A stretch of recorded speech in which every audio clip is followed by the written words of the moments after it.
Assalamualaikum warahmatullahi wabarakatuh. Masih dalam suasana lebaran.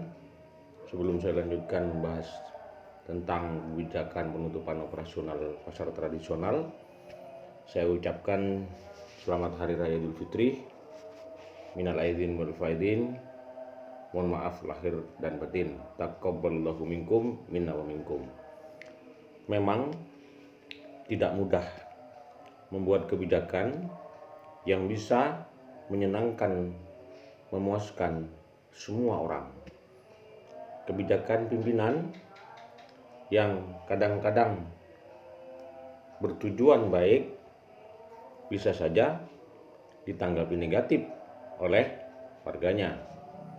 Salah satu contoh adalah kebijakan penutupan operasional pasar tradisional di Kabupaten Jember melalui surat edaran Bupati. Diputuskan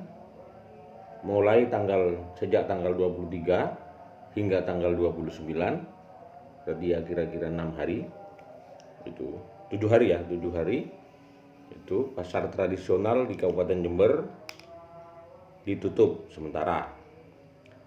Barangkali tujuannya adalah baik untuk membersihkan pasar dari kemungkinan menjadi pusat penyebaran COVID-19, apalagi Jember memang sudah masuk zona merah. Ini kita lihat penutupan operasional yang diumumkan oleh pemerintah Kabupaten Jember secara resmi. Ini sudah ditulis oleh berbagai media massa, baik itu online maupun cetak dan sebagainya, terkait dengan kebijakan ini. Monggo, mari kita teruskan. Ini, oke, kita berhenti di sini. Ini tulisannya lontarnews.com. Judulnya, pemerintah akhirnya keluarkan surat edaran penutupan mal dan pasar tradisional. Oke, kita lanjut. Ini kita kembali lagi pada pendapat tadi. Oke, kita berhenti di sini. Ini Mas Londo Koplak malah mempertanyakan, pitakone mohon info bener tak pasar tradisional ditutup. Ya, ini macam pilon dia. Mungkin karena ramai di medsos dan sebagainya. Bahwa pasar tradisional, Tanjung, Pasar Mangli, pasar di mana-mana di Kabupaten Jember untuk sementara ditutup. Oke, kita lanjut. Nah, ini atas penutupan itu akhirnya banyak mendapat tanggapan dari berbagai pihak, termasuk warga netizen ya, ramai sudah membahas terkait kebijakan penutupan operasional pasar itu. Termasuk Mas Agus Kecap ini. Jadi status dia, postingan dia di Facebook, akunnya Agus Kecap, Pasar Tanjung atau pasar tradisional ditutup dari tanggal 23-29. Apa solusi pemerintah dengan nasib ratusan pedagang kecil? Itu pertanyaannya. Jadi barangkali mungkin kalau boleh kita tafsirkan, kalau pedagang itu tidak bekerja selama seminggu, lantas mereka dapat penghasilan dari mana dan harus mencukupi kebutuhan keluarga selama seminggu itu dari mana? Itu pertanyaan Mas Agus Kecap. Tampaknya ini juga perlu ditanggapi, sehingga kadangkala barangkali kebijakan itu mesti komprehensif begitu ya kira-kira, sehingga ketika dibuat kebijakan sudah ada solusi-solusi berikutnya. Itu Mas Agus Kecap ini agak protes karena apa? Karena kemudian tidak ada solusi terkait dengan dari mana para pedagang itu bisa mendapatkan pendapatan. Kan pedagang biasa menjual di pasar, kemudian ditutup selama seminggu. Kalau penghasilannya sehari 50.000 untuk makan, hari itu dia tidak bisa berjualan, lantas dapat dari mana dia harus memenuhi kebutuhan hidupnya. Itu Mas Agus Kecap ini perlu diketahui adalah salah satu pedagang kecambah di Pasar Tanjung. Monggo kita lanjut. Ini dari Mas Mursyid, jadi juga aktivis netizen. Pasar Tanjung ditutup, pasar Sabtuan ditutup, di mana membeli sayur, pindang dan tempenya. Nah, di mana membeli sayur, pindang dan tempe ya?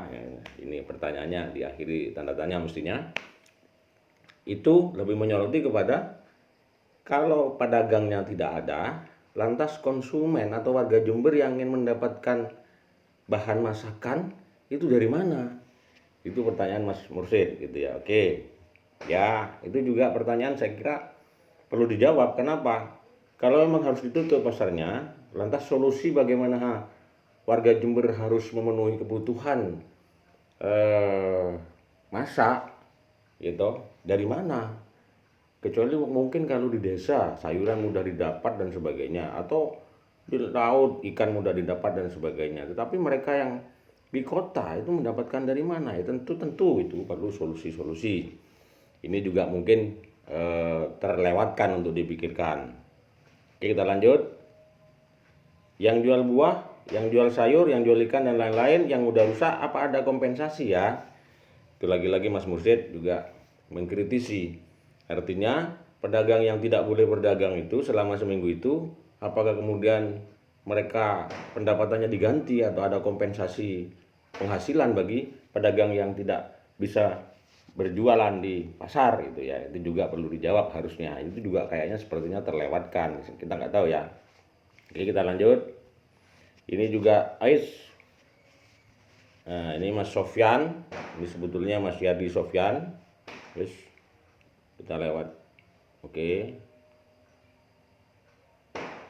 kita. Nah, ini Mas Yadi Sofyan ini menulis, dengan menutup pasar memang bisa menghilangkan virus. Nah, ini sebetulnya Mas Yadi Sofyan ini adalah pedagang tempe yang dia berjualan di wilayah Pasar Ambulu, tapi tinggalnya di kota gitu ya. Dengan kemudian pasar tradisional ditutup, maka bertanya-tanya dia sebetulnya, kalau itu memang tujuannya untuk menghilangkan virus, maka apakah itu bisa menghilangkan virus corona? Ya tentu saja itu upaya Mas Sofyan, sebetulnya upaya pemerintah untuk kemudian bisa mengendalikan penyebaran virus. Itu tujuannya baik, tetapi kemudian yang pertanyaannya Mas Sofyan ini yang tersirat sebetulnya adalah dia tidak bisa berjualan tempe lagi di pasar. Kemudian dari mana dia bisa mencukupi kebutuhan anak dan istrinya, itu ya, kira-kira seperti itu. Kita lanjut.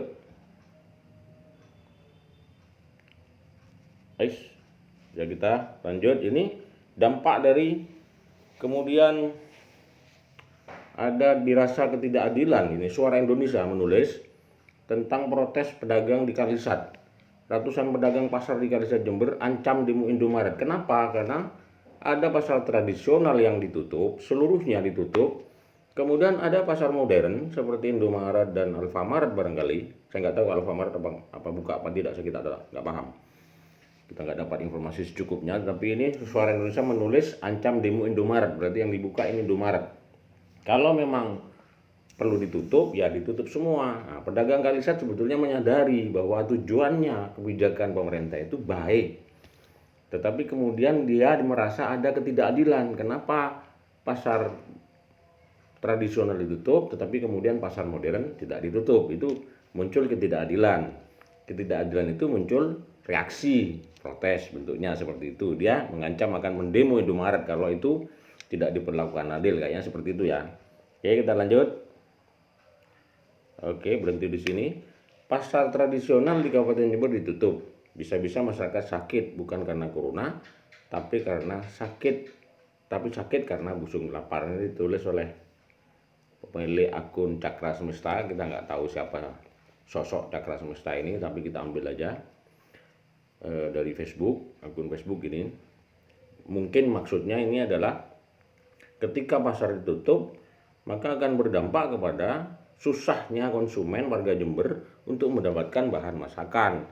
Dampaknya adalah ya tetap saja meskipun punya uang akhirnya tidak bisa dibelikan berupa barang. Barangnya di mana? Di pasar itu, dan pasar sudah tutup, barangkali seperti itu. Kita lanjut. Ini Mas Rasi Wibowo, akunnya Facebook juga, pasar tutup dan mall tutup. Bagaimana dengan petani, nelayan, pekebun, nelayan? Siapa yang membeli hasil panen mereka? Apakah pemerintah daerah sudah memikirkannya untuk membelinya? Sementara toko dan swalayan, apakah sudah dipikirkan oleh pemerintah daerah? Barangnya yang rusak juga tanggungannya ke pihak ketiga. Ojo sekarepmu kalau mau menutup jika tidak ada solusinya. Nah, itu. Ini Mas Rasi Wibowo ini juga menyampaikan analisanya barangkali. Karena apa? Karena dampak dari pasar ditutup itu bukan hanya pedagangnya, tetapi misalnya pedagang sayur. Nah, pedagang sayur itu dapat dari mana? Kan dari petani sayur. Lah petani sayurnya mungkin sudah waktunya untuk dipanen. Ketika sayur itu termasuk barang mudah rusak. Ketika sayurnya nggak bisa dibeli, akhirnya kan terpaksa rusak. Siapa yang rugi ya? Petani. Begitupun dengan nelayan ikan itu. Nelayan yang kemudian terpaksa mungkin tidak bisa melaut, tidak bisa ke laut untuk mendapatkan ikan, padahal pendapatannya itu dari menjual ikan. Lantas pasarnya ditutup sebagai tempat menjual ikannya. Dari mana dia dapat penghasilan atau tambahan rezeki? Begitu kira-kira ini yang dikritisi oleh Mas Razi Wibowo. Oleh karenanya Mas Razi ini bilang kalau mau menutup ya harus ada solusi bagi semuanya. Itu kan. Oke, kita lanjut.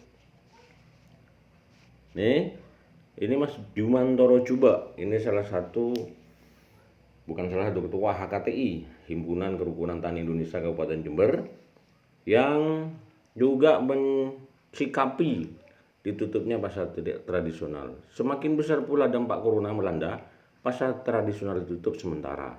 Padahal makan tidak ada libur sementara. Semoga ada solusi lain yang lebih berpihak pada wong cilik ini. Ini juga Mas Jumantoro mungkin juga menyoal terkait dengan pendapatan nelayan, petani, terkait dengan pendapatan pedagang yang membeli barangnya petani, kemudian terkait juga dengan warga yang membutuhkan bahan masakan untuk dimakan, kan begitu ya. Ini tentu juga mungkin terlewati, kita nggak paham. Ya, coba kita terus lanjutkan lagi. Ini Mas Anasrul, ini salah seorang advokat Kabupaten Jember, justru mempersoalkan keputusan itu, keputusan surat edaran bupati itu yang seolah-olah dipertentangkan oleh Mas Anasrul dengan Permenkes nomor 9 tahun 2020 terkait tentang PSBB ya, pembatasan sosial berskala besar. Itu analisa Mas Anasrul ini sebenarnya bertentangan. Kenapa? Di dalam Permenkes RI nomor 9 tahun 2020 itu ada pengecualian. Jadi PSBB atau pembatasan sosial berskala besar itu dikecualikan kepada toko modern atau toko tradisional, pasar dan sebagainya yang itu memenuhi kebutuhan hajat hidup orang banyak. Itu yang disoroti oleh Mas Anasrul. Ini sekali lagi pendapat Mas Anasrul itu kemudian diberitakan oleh Suara Indonesia dalam judulnya Polemik Penutupan Pasar Kalisat Jember Begini Menurut Praktisi Hukum. Itu judulnya. Intinya sama seperti tadi. Konkretnya sebetulnya Mas Anasrul ini mencoba bagaimana membuat kebijakan itu seharusnya komprehensif dan kemudian hierarkinya aja, jangan sampai membentuk aturan-aturan yang ada di atasnya.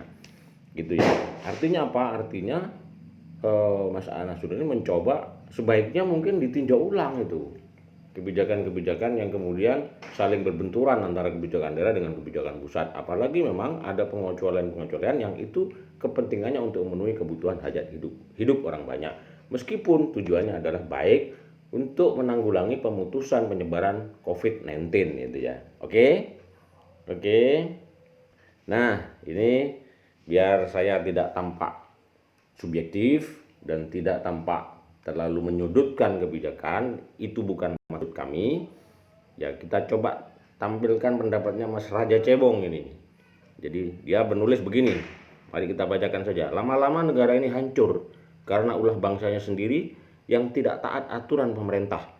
Pasar ditutup sementara karena akan disemprot disinfektan supaya bersih dari virus corona. Tapi diputar balik katanya pemerintah tidak pro rakyat kecil.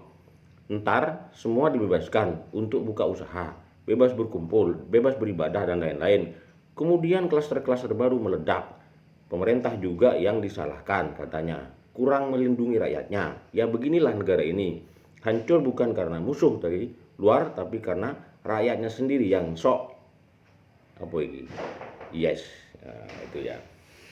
Jadi justru Mas Raja Cebong ini nampaknya mendukung upaya penutupan operasional pasar karena itu tujuannya baik untuk kepentingan pemutusan penyebaran COVID-19. Nah, dia juga mempertanyakan, jadi apa penyelesaian tidak selesainya penanganan COVID ini justru karena masyarakat yang tidak taat aturan gitu ya, selalu menyalahkan pemerintah.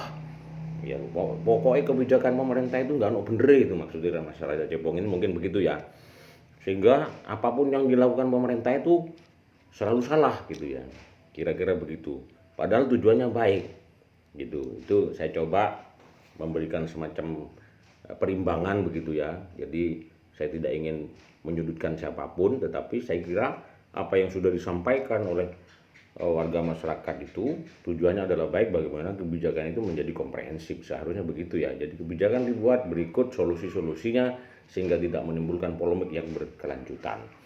Itu saja apa yang bisa saya sampaikan dalam kesempatan kali ini. Lebih kurangnya saya mohon maaf. Kalau benar itu datangnya dari Allah, kalau ada salah saya pribadi Miftahul Rahman alias Mehmet. Lebih kurangnya saya mohon maaf. Wabillahi taufiq walhidayah. Wassalamualaikum warahmatullahi wabarakatuh.